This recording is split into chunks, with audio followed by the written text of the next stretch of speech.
আসসালামু আলাইকুম রহমতুল্লাহি ওবরাকাতু। সম্মানিত বন্ধুরা, তোমরা কেমন আছো? আজকে আমি রাস্তা দিয়ে মেয়েকে নিয়ে হাঁটতে বেরিয়েছিলাম।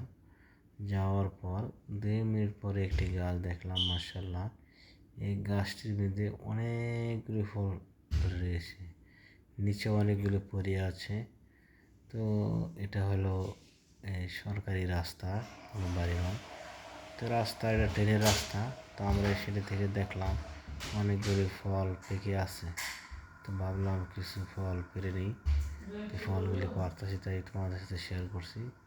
তো ফলগুলো নিয়ে আসলাম। নিয়ে আসার পরে বাসায়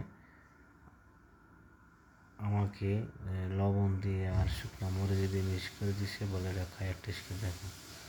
বাইরে ভাই, খাওয়ার পরে দেখলাম যে এটা এত স্বাদ, মরিচ আর লবণ দিয়ে খাই না, মাশাআল্লাহ প্রচুর স্বাদ হয়। তো এই স্বাদের জন্য তাই